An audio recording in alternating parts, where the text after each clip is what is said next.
I have stood at the threshold of the end for 4 centuries, a golden statue among statues, yet nothing in the psycho-indoctrination of the Adeptus Custodes prepared me for the day the statues began to weep. My name is Malcian Vane, and for 10,000 years my brotherhood has guarded a corpse that refused to die. We watched the slow rot of an empire, the steady erosion of reason, and the birth of a religion built on the very superstitions he sought to extinguish. We were the 10,000, the Emperor's own shadow. Yet, as the golden throne groaned with a sound like a dying star, I realized we were merely mourners at a funeral that had lasted 10 millennia. The first sign was not a sound, but a void. The constant, thrumming hum of the throne's life support machinery, a sound that has defined the silence of the inner sanctum for eons, simply vanished. For a heartbeat, there was absolute, terrifying stillness. Then the obsidian floor beneath my boots shivered. It wasn't a structural failure of the palace, it was reality itself losing its grip. I saw Shield Captain Valoris turn his head, a movement so slight it would be invisible to mortal eyes, but for a custodian it was an admission of total shock. Then came the light. It did not bleed from the machinery or the candles. It erupted from the desiccated, wired-in husk upon the throne. It was a gold so bright it felt like a physical weight, a cold, scouring radiance that didn't illuminate the room so much as it stripped it bare. To my left, a sister of silence, a being whose very existence is a vacuum for psychic energy, collapsed. I watched in horror. His blood didn't just leak from beneath her visor, but sprayed, vaporizing before it hit the floor. Her null soul, that perfect emptiness, was being filled, overwhelmed, and shattered by a presence that cared nothing for the laws of the warp or the Imperium. The tech priests were next. They did not even have time to scream. Their binary cant turned into a screech of static as their augmentations melted, fusing flesh to sacred brass. They fell like discarded puppets, their souls not merely departing, but being extinguished, erased from the tapestry of existence. And still, I stood. I felt my twin hearts hammering against my ribs, a rhythmic thunder that seemed to be the only thing keeping me anchored to the floor. My armor, forged from the rarest auramite, began to glow with a resonant heat, singing in a frequency that vibrated through my very marrow.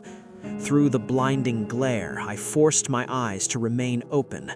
I saw the skeletal fingers, those ancient, brittle bones that had sat motionless since the days of the heresy, begin to twitch. The movement was agonizingly slow, accompanied by a sound like grinding glaciers. The wires, the tubes, the thousands of life-sustaining needles that pierced his form began to snap. The Emperor's head, a skull draped in parchment-thin skin, tilted forward. Then the psychic scream hit. It wasn't a sound, it was a memory of every death that had ever occurred in the history of the species, condensed into a single millisecond. It radiated outward from the throne in a physical wave. I saw my brothers, the finest warriors ever forged, drop to their knees. Their golden helms clattered against the stone, not in prayer, but in total neurological collapse. Their minds, reinforced by centuries of mental conditioning, were being scoured clean. I felt the pressure behind my own eyes, a searing needle of ice probing the deepest recesses of my consciousness, cataloging my every kill, my every doubt, my every breath. I looked through the massive viewports of the sanctum, out toward the sprawl of Terra. The throne world was screaming. Great pillars of fire, the color of a dying sun, were punching through the atmosphere, incinerating the orbital plates. Ships in the high heavens, vessels that had survived a dozen crusades, were blooming into silent golden flowers of debris. Billions of lives were ending in that single moment of his waking, their thoughts consumed as fuel for his return. I was the only one left standing in the chamber. Why? I do not know. Perhaps it was because I had stood at the southeast station for so long that I had become part of the throne's own geometry. Or perhaps he wanted a witness. As the skeletal figure on the throne finally opened his eyes, not eyes of flesh, but twin pits of infinite, freezing starlight, I felt a terror that no demon of the warp could ever inspire. I realized the terrible truth that the ecclesiarchy had never understood. Mankind had prayed for his return for 10,000 years, believing it would be their salvation. They were wrong. This was not a father returning to his children. This was a god of wrath, waking up to find that his children had burned his house down and started worshipping the ashes. As he began to rise, the very air in the room turned to ozone and dry blood, and I knew that the Imperium I had sworn to protect was already dead. The golden silence of the inner sanctum had been replaced by a roar that only the soul could hear.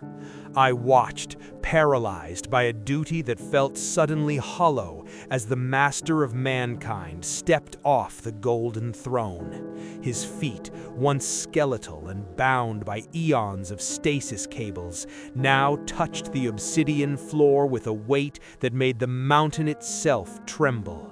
He did not walk as a man walks. He moved like a sun flare given human shape, his form a shifting, translucent effigy of pure psychic pressure. The ancient machinery that had sustained his corpse for 10,000 years didn't just break. It wept molten gold and hissed in protest as its purpose was rendered obsolete. I followed him, my boots echoing against the stone, the only sound in a palace that had become a tomb. We moved through the corridors I had guarded for centuries, but they were no longer the corridors I knew. Wherever the Emperor's light touched, reality folded. The tapestries of ancient crusades caught fire and turned to ash before we even reached them. We passed the Senatorium Imperialis, the great hall where the High Lords had ruled an empire of blood and bureaucracy in his name.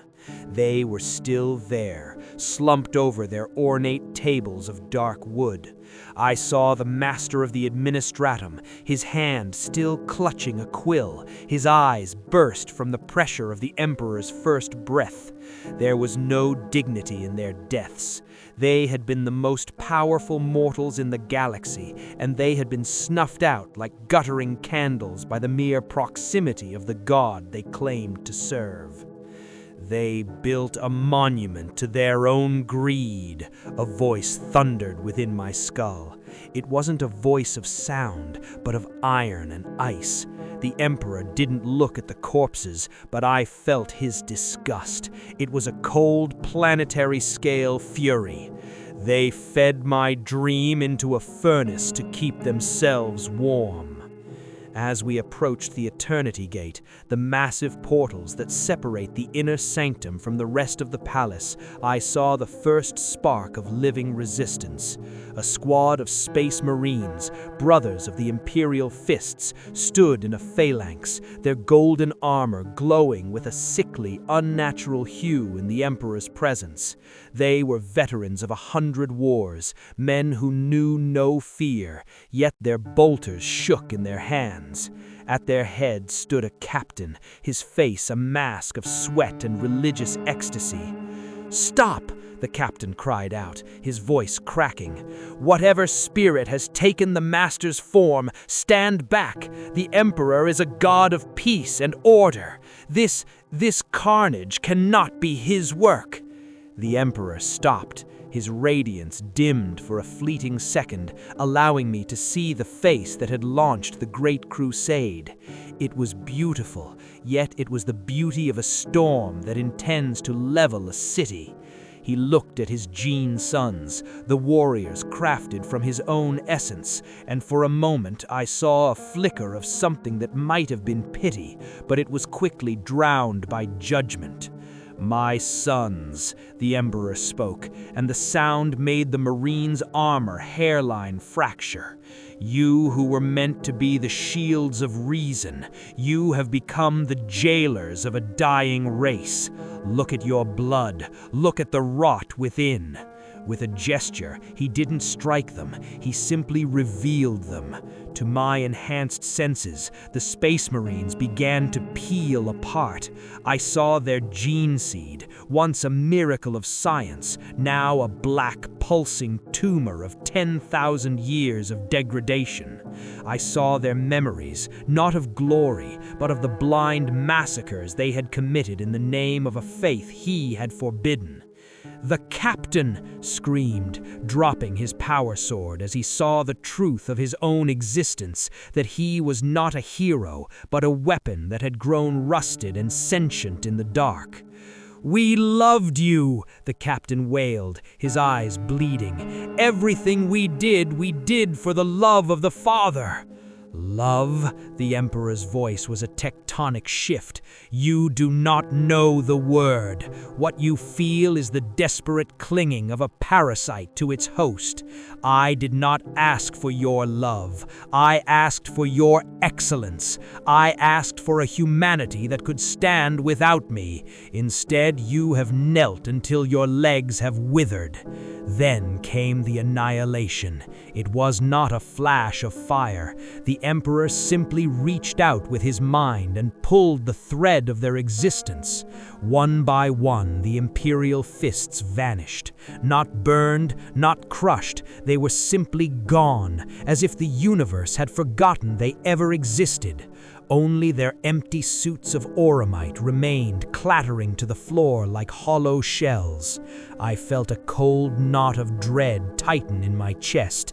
These were his finest warriors, and he had wiped them out with less thought than a man gives to brushing away dust. He turned away from the gate and walked toward the great balcony that overlooked the hive's sprawl of terror. I followed, my mind reeling. We stepped out into the air, but there was no wind, only the heat of a world on fire. Below us, the endless city was a sea of golden lightning and black smoke.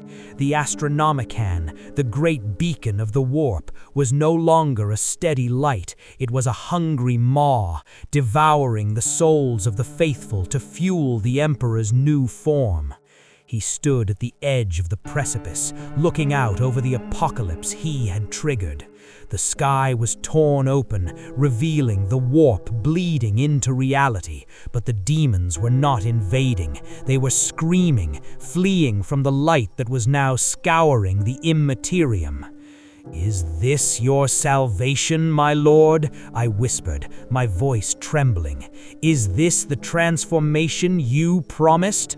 The Emperor did not look at me. He looked towards the stars, his gaze piercing through the veil of the galaxy.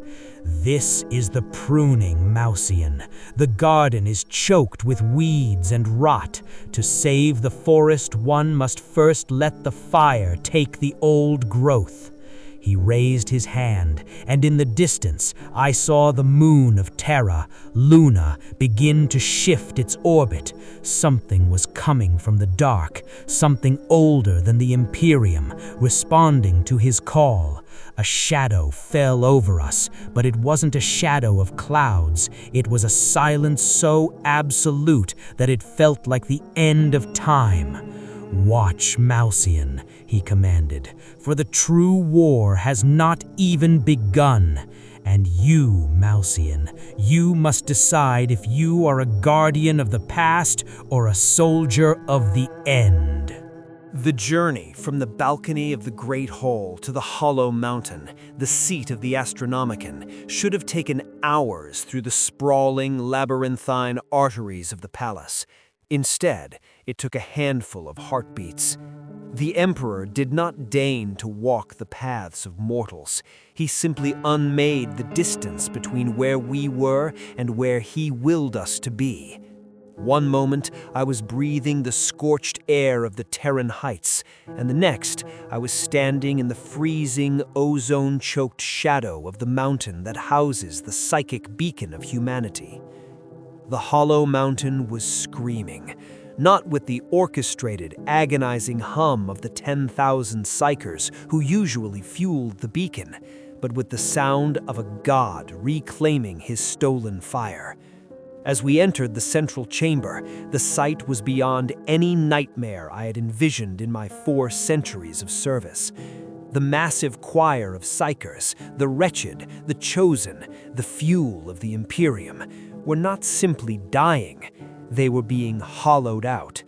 I watched as golden tendrils of light, thick as ship cables, snaked from the Emperor's form and pierced the chests of the choir slaves.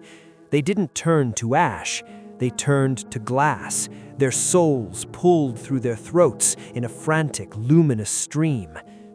For 10 millennia they fed me the dregs, the Emperor's voice echoed, vibrating through the very marrow of my bones. He stood at the center of the spiraling heights, his silhouette expanding until he seemed to fill the entire mountain. They thought they were sustaining a beacon. They were merely thickening the veil of my prison with the soot of their own mediocrity. I looked up, and for a moment, my custodian's vision, enhanced to see the micro-vibrations of atoms, was granted a different perspective. I saw the galaxy. It wasn't a map, it was a living, bleeding organism. I saw the light of the Astronomicon, once a steady North Star for ships in the void, suddenly flare into a supernova of judgment. Across the segmentum solar, I felt the deaths, billions of souls, the faithful who had spent their lives chanting his name in cathedrals of gold and bone, were being extinguished. Their faith, that psychic energy they had poured into him for generations, was being drawn back, refined, and weaponized. "My lord," I gasped, falling to one knee as the sheer weight of the psychic feedback threatened to burst my hearts. "The people, they are your subjects, the pilgrims on the holy stairs, the monks of the inner cloister, they are being erased." He turned his head toward me. His face was no longer that of the ancient man I had glimpsed before. It was a shifting mosaic of every hero and tyrant humanity had ever produced. "They are not subjects, Malcian. They are the sediment of a failed age. They worshipped a mask I never wore. To build the new, I must first reclaim the energy wasted on the lie." The air in the mountain began to crystallize. The laws of physics were failing. I saw ancient servo skulls, relics of the Mechanicus, freeze in mid-air and shatter into fine dust. Then the Emperor reached out into the warp itself. I felt the Immaterium recoil. The 4 great powers, the ruinous gods who had feasted on our despair since the dawn of time, were not just challenged, they were being starved. The Emperor was pulling the light of human belief out of the warp, creating a vacuum that threatened to collapse the very dimension of madness. But the cost was total. I saw the hive worlds of the segmentum obscurus go dark, not because of war, but because every mind with even a spark of psychic potential was being claimed. The Emperor was harvesting his species. He was a farmer who had decided to burn the entire harvest because he found a single blight in the grain. "Look deeper, little guardian," he commanded, and suddenly my mind was pulled into the void. I saw the Eldar on their craft worlds, their ancient, haughty faces twisted in a terror they hadn't known since the birth of Slanesh. They saw him coming.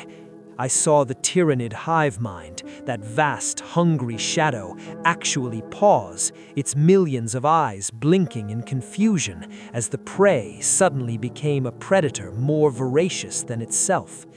And I saw the Necrons waking in their tomb worlds, their cold mechanical logic failing as they realized the star gods they had once fought were nothing compared to the entity now rising from Terra.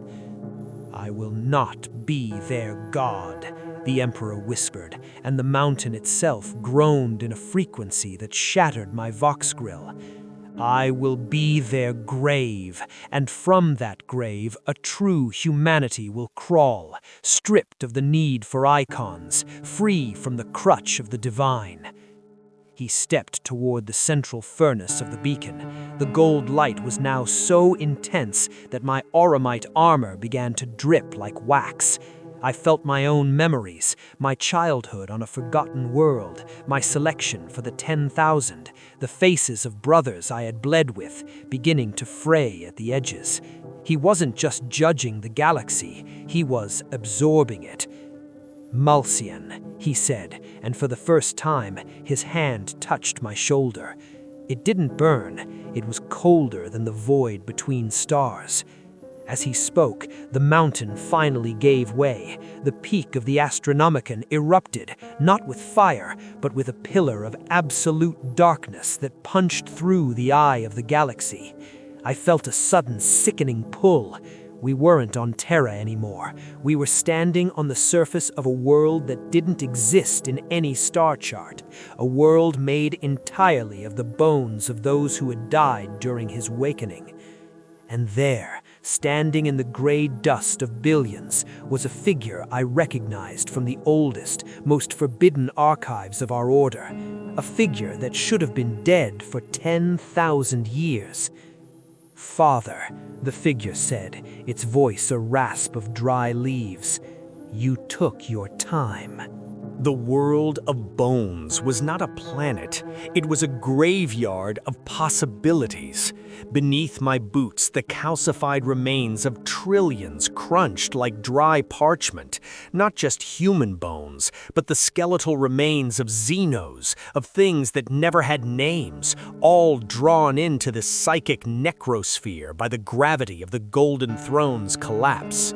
The sky above was a swirling bruise of violet and gold, the warp bleeding its colors into a place where time had no meaning. I stood there, a shadow in my new abyssal armor, looking at the figure that had dared to call the Emperor father. It was Malcador, or rather, the psychic ash of Malcador the Sigithite, the man who had burned his soul to cinders so the Emperor could strike the final blow 10 millennia ago. He looked like a beggar king, draped in robes of tattered smoke, his eyes glowing with the same terrible light as the master of mankind. "You left me in the dark for so long, Neoth," the shade of Malcador whispered, using a name that made the very air crystallize. "I have been holding the gate. I have been sorting the wheat from the chaff in the sea of souls, while you rotted on that chair." The Emperor stepped forward, his presence so immense that the piles of bones around him ignited into cold white flames. "The gestation is complete, Malcador. The experiment of the flesh has failed. The Imperium was a necessary lie, a cocoon of bone and blood to protect the species until I could find the strength to do what must be done." I felt a chill that surpassed any physical cold. I looked at the two of them, the god and his ghost, and realized that the last 10,000 years of human history, all the crusades, the trillions of lives lost in the name of the god emperor, were never meant to lead to a restoration. They were a waiting room. "And the boy?" Malcador gestured toward me with a withered hand. "The Reaper? He is the first of the new order, a mind forged in the old loyalty, but tempered in the cold reality of the end. He will lead the harvesters." With a flick of his wrist, the Emperor tore a hole in the sky. I didn't see the void, I saw Terra. But it wasn't the Terra we had just left. It was a vision of the near future. I saw the hive cities being dismantled, not by bombs, but by the people themselves. They were walking into the golden light of the Emperor's new truth, their bodies sloughing off like old skin, their consciousnesses being woven into a singular psychic lattice. It wasn't life. It was a collective stasis, a hive mind of human souls trapped in a state of eternal, unthinking perfection. "Is this what you want?" I found my voice, though it sounded like the grinding of tectonic plates. A galaxy of ghosts? A species that no longer dreams, no longer bleeds, but simply exists as an extension of your will? The Emperor turned to me, and for a fleeting second, the mask of divinity slipped. I saw the exhaustion of a being that had fought a war for millions of years. The warp is a mirror, Malcian. As long as humanity is free to feel, to hate, to fear, the Chaos Gods will feast. I am removing the mirror. I am making humanity into a diamond, invincible, beautiful, and utterly cold.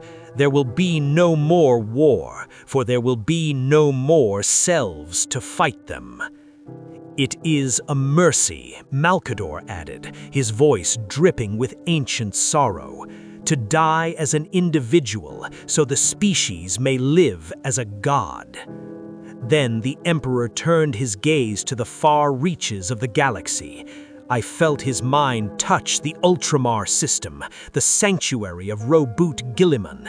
I saw the Primarch, the last loyal son, standing on the ramparts of Hera's gate, his sword raised against the golden storm approaching his borders. Guilliman's face was a mask of horror. He recognized his father's touch, and for the first time in his immortal life, he was truly afraid. "Go, Malcian," the Emperor commanded. "Go to my son in Ultramar. Tell him the regency is over. Tell him that the flesh is a debt that must now be paid in full. If he resists, show him the mercy of the Reaper."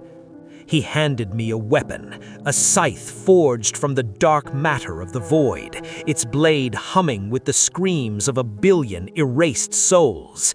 As I took it, my black armor pulsed with a sickening life of its own. I wasn't a guardian anymore. I was a herald of the Great Silence. I stepped through the rift, the world of bones vanishing behind me. I materialized in the heart of Macraig, in the very throne room of the Primarch.